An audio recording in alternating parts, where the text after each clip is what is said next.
What's going on, everybody? It's your boy Kels. You know what I'm saying? I'm back with another banger. You feel me? You feel me? For real. Hey, look. I know I said this on every video. I love and appreciate everything y'all do for me. All the likes, all the comments. I love the comments, by the way. I love it. The good, the bad, the indifferent. Even the ones I don't even know what the heck you're talking about. Keep them coming. I want this video right here. I want this thing to get to like 2,000 views minimum. You feel me? I really want it. But I got a real special one for y'all. Everybody been talking about jobs in Germany and how it is and this and that. Should I go to the States? Should I go to Germany? Da da da da. But I'm gonna give y'all a quick brief about contracting versus GS. Stay tuned with me.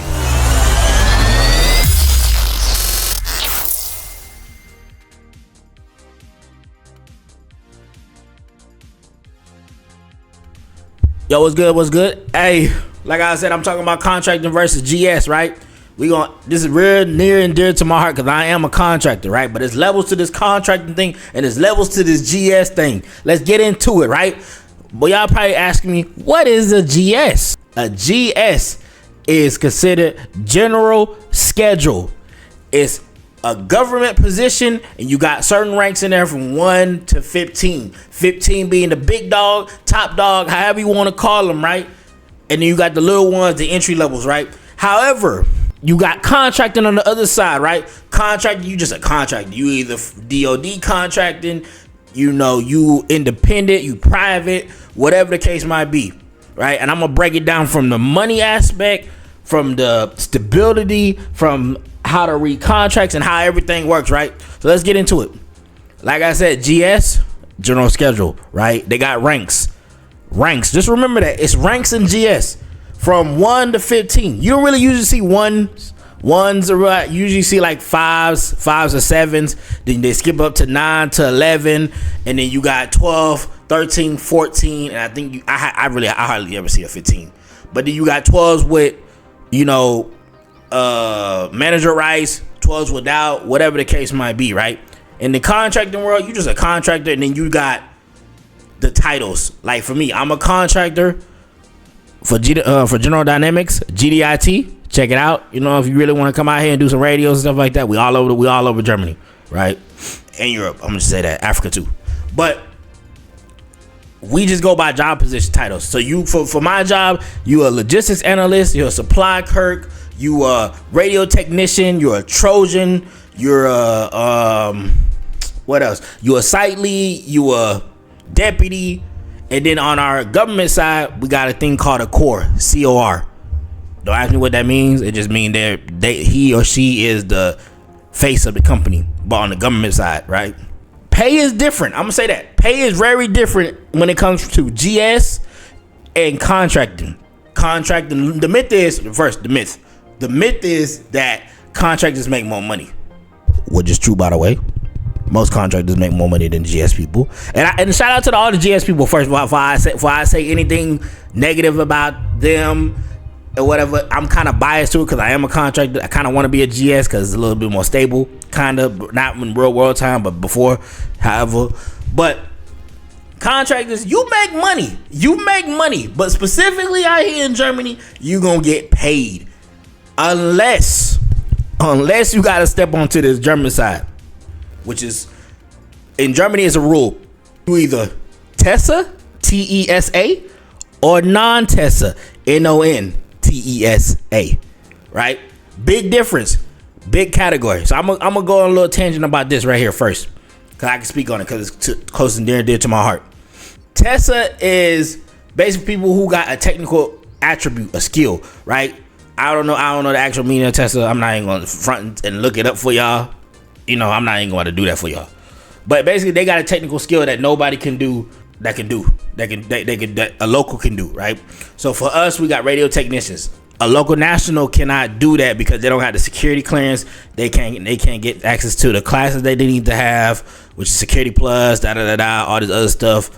And you can't have like certain things. Like you can't have a German family, a German bank account, the intent to stay out here, like own property out here in Germany, and some other things. There's a lot of things that can disqualify you, or you can't have so many tick marks on you for this. Then you got non-TESA. Non-Tesla is people who, for my contract at least, you gotta have a secret clearance. You basically gotta be married to a German, have a kid from a German, or you got a European. I'm not even gonna lie to you, because a lot of companies don't sponsor you. And what I mean by sponsor you is like they give you the work permit, right? But that's a liability for a lot of the contracts, right? So you basically gotta have this stuff already. So like for me, I have my daughter. She sponsors me. I can stay out here as long as I want. I don't have an unlimited residency yet until I get to B1, which I'll talk about that in another video about how to stay out here in Germany forever and what you need and stuff like that. But that's basically the gist of it, right? So basically on non-Tesla, you're a local national, but you still got American rights. So you pay into the German system, you get the health benefits, you get the sick days, the vacations. They can't really fire you like that. In Germany, if you're on the German side, you really can't get fired like that. It takes a paper trail to fire you. And I'm not saying to go be a bad employee or know your rights and stuff like that. But you're very protected on the German side. On non-Tesla side, hey, they can get you up out of there. You feel me? They can get you up out of there. But not on the Tesla side, they got things like LQA, living quarters allowance. That helps, especially out here. Like the living quarters out here, these people out here can get houses for like 2,300 euro a month, up to 3,000 euro a month, right? And it's paid for, right? They also get benefits. They get sick leave. They get paid vacation, depending on your contract. So and they get a very big uplift of money, and it's tax free. It's tax free to up to a certain amount of dollars, right? And out here they get a sofa card. And sofa card basically means they can go shop at the commissary, the PX. They get the gas for, I think, half the price. I forgot how it worked when I had a sofa card. But that's really the gist of it. For contracting, you really need to read the contract. You need to read the contract from front to back to front. And you got to ask about them god dang benefit packages. That's all you need to know, really. But contracting is very volatile. Like, you can be in it for a week or a couple months, and you go on the next, for the most part. Like especially if you get onto a contract and you know the company is new and they offering you a lot of money, you might not have that contract job for more than a year. Cause you got on a contract and you got one good year, one mandatory year. That's all you got. The rest of the years are option years. So like right now we on option year 4, right? And I'm not gonna give you too much business about my company and stuff like that. But we on our last year, so we are bidding for our contract to see. Will we win? I don't know. Will we lose? I don't know. I hope we win. I like it. I like GDIT. GDIT does good for me, but that's just the name of the game. On to the GS side, right? And I got some notes because I'm not too familiar with the GS. I know like GS people hate contractors because we make more money or we're supposed to make more money and stuff like that, but it's like this. So for instance, GS5 to GS7, those are considered like your entry level jobs for the most part, right? And you got a whole nother scale too. You got WG, which is wage grade, and you got NAF, which is NAF, which is the non-profit organizations. If you want to stay out here in Germany and you just want to get a job, go to AFIS. Put your pride aside and go to AFIS. Work at the food court. Go to the commissary. Work at DLA. If you're just trying to stay out here in Germany, and then get into the real GS pool, because in the GS world, it's all about who you know and how to pass that robot. I ain't gonna lie to you. CPAP, whatever that word is, where you gotta go through and do the whole process to get into the GS system. F that thing, man, for real. F that. They got too much things you gotta do. You talking about you might get the job and you might not be able to start for like 6 months because you gotta do all this in processing and then all the other stuff. Right. But back to what I was saying. GS5 to GS7 entry level. GS9 to GS11, that's more your middle level, your mid experience. That's kind of like most contractors here are GS9, GS11 for the most part. And then anything above is more experience and more leadership. The pros about GS, right? It's stable. You got a guaranteed 3 years minimum, unless it says it's temporary or seasonal, which seasonal and temporary usually be like the post office and stuff like that. Good jobs, by the way. Good jobs. Post office is a very good job, especially if you're trying to retire on 2 systems and stuff like that. But It's stable. The pay is all right. Taxes are all right. You get SOFA.